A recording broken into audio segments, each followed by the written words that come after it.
build compost in fall or spend spring forking regret. I'm Grant, Fiona's here, and this is Rude Insect. And yes, fall really is the better time to build a 2-bay compost system.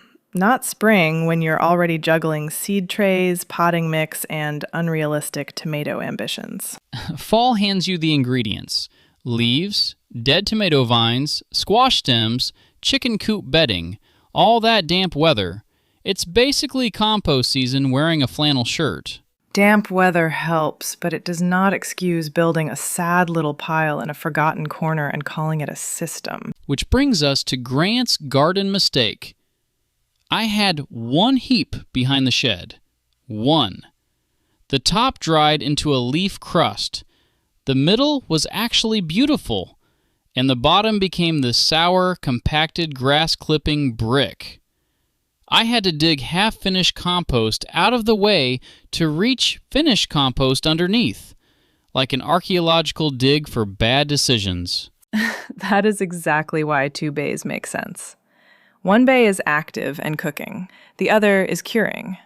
You stop stealing from the pile that's still working, and by spring, you're much more likely to have dark, crumbly compost instead of cold leaf lasagna. So the build sounds easy enough. 5 pallets, a patch of ground, some screws, maybe a little wire, and boom, compost palace. No. Compost shed, maybe, not palace. And boom is where people mess it up, because the size matters more than the carpentry. Here comes the measuring tape. Each bay should be about 3.5 to 4 feet wide, 3.5 to 4 feet deep, and around 4 feet tall. That gives the pile enough mass to heat up, but it's still small enough that a normal person with a fork can turn it. Pallets are nice because a lot of them are close to 40 by 48 inches, right? Many are. Not all. Measure them before hauling them home. We've seen narrow, oddball pallets that look fine in the truck.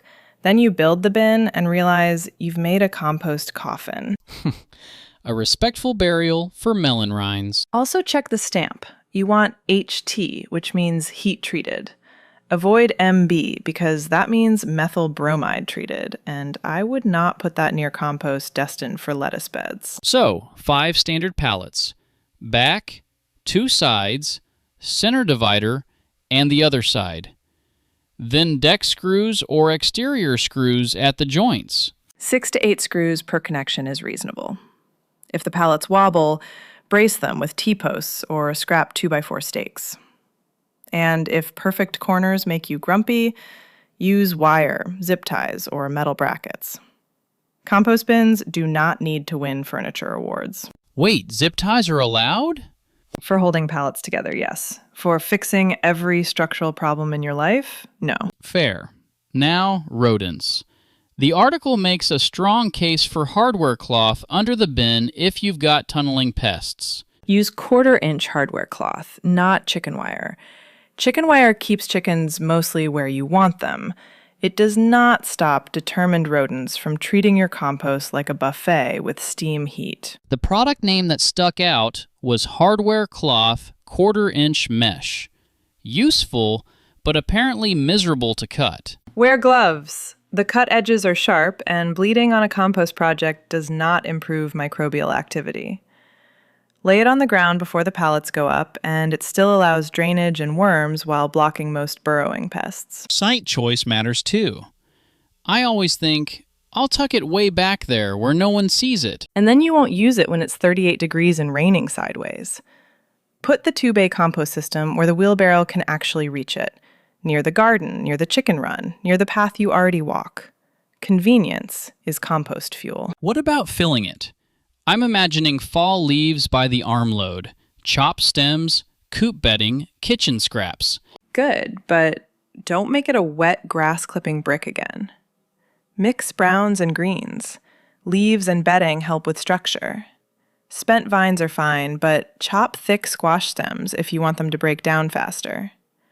And if you care about the temperature, use a compost thermometer instead of guessing with your face. I have definitely done the hand hover test like I'm blessing soup. A thermometer gives you better information. If the pile is too dry, water it. If it's soggy and sour, add dry leaves or bedding and open it up with a fork. Okay, Fiona's 30-second verdict. Should people build this in fall? Yes, if you have a steady stream of leaves, garden cleanup, or animal bedding, build the 2-bay system in fall. The concrete reason is timing.